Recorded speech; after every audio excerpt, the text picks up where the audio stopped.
அனைவருக்கும் இனிய வணக்கம். என் பெயர் சஞ்சுதா. இன்று நான் பேசப்போகும் தலைப்பு மகாகவி சுப்பிரமணிய பாரதியார் அவர்களின் புகழ்பெற்ற கவிதையான கும்மியடி பற்றியது. பாரதியார் தமிழ் இலக்கியத்தில் மிக முக்கியமான கவிஞர்களில் ஒருவர். அவர் ஒரு சிறந்த கவிஞர் மட்டுமல்லாமல் சமூக மாற்றத்தை விரும்பிய சிந்தனையாளர் மற்றும் சுதந்திர போராட்ட வீரரும் ஆவார். அவர் தனது கவிதைகளின் மூலம் நாட்டுப்பற்று, சமத்துவம், கல்வி மற்றும் மனித உரிமைகள் பற்றி மக்களிடம் விழிப்புணர்வு ஏற்படுத்தினார்.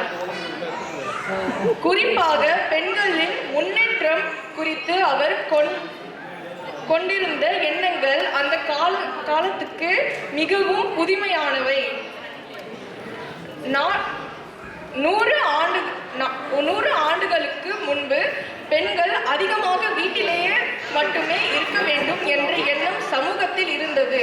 பெண்களும் கல்வி கற்பது கூட பல இடங்களில் அனுமதிக்கப்படவில்லை.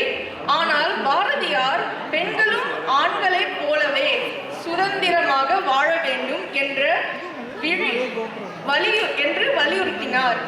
பெண்கள் படிக்க வேண்டும், வேலை செய்ய வேண்டும், தன்னம்பிக்கையுடன் பேச வேண்டும் என்று அவர் கூறினார்.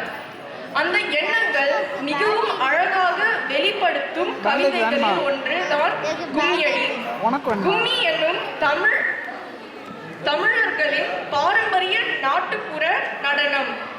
பெண்கள் ஒன்றாக வட்டமாக நின்று கைத்தட்டி பாடி ஆடும் நடனம் தான் கும்மி.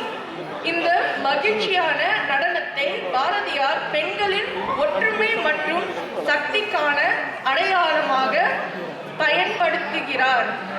இந்த கவிதையில் பெண்கள் சோகமாக அல்ல பலவீனமாக காட்டப்படவில்லை. அதற்கு பதிலாக மகிழ்ச்சியாகவும் தைரியமாகவும் சமூகத்தில் முன்னேறும்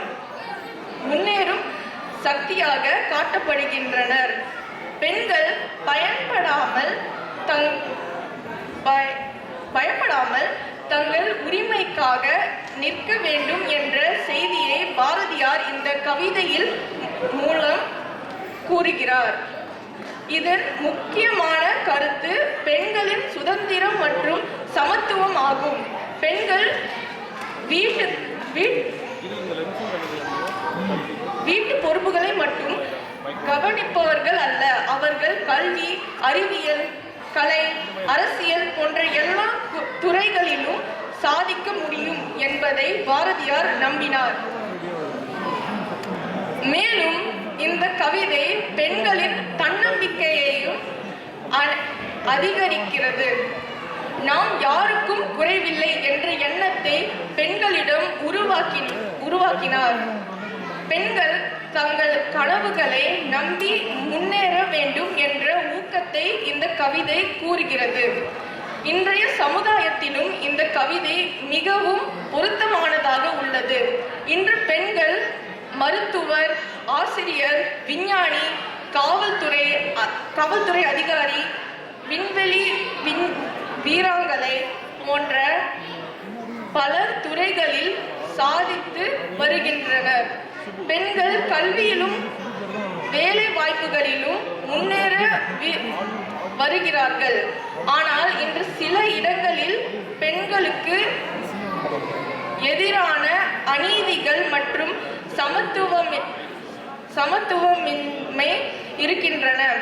அதனால் பாரதியாரின் கருத்துகள் இன்றும் நமக்கு தேவையாக இருக்கின்றன. இந்த கவிதை நமக்கு ஒரு முக்கியமான பாடத்தையும் கற்பிக்கிறது. ஒரு நல்ல சமுதாயம் உருவாக வேண்டும் என்றால் பெண்களும் சம உரிமை மற்றும் மரியாதை கிடைக்க வேண்டும். பெண்கள் முன்னேறினால்தான் குடும்பமும் சமூகமும் நாடும் முன்னேறும். பாரதியார் பெண்களை ஒரு சக்தியாக பார்த்தார். பெண்கள் பலவீனமானவர்கள் அல்ல, அறிவும் திறமையும் கொண்டவர்கள் என்று அவர் நம்பினார். அதனால்தான் அவரது கவிதைகள் இன்று வரை மக்களின் மனதில் இடம் பிடித்துள்ளன. இறுதியாக, கும்மியடி என்பது ஒரு சாதாரண நாட்டுப்புற பாடல் அல்ல. அது பெண்களின் உரிமை, தன்னம்பிக்கை, சுதந்திரம் மற்றும் முன்னேற்றத்தை பற்றி பேசும் ஒரு புரட்சிகரமான கவிதை. பாரதியாரின் இந்த செய்தி இன்னும் இளைஞர்களுக்கும் சமூகத்திற்கும் ஒரு பெரிய ஊக்கமாக உள்ளது. நாம் அனைவரும் பெண்களை மதித்து, சமத்துவத்தை ஆதரித்து, நல்ல சமுதாயத்தை உருவாக்க முயற்சி செய்ய வேண்டும். நன்றி.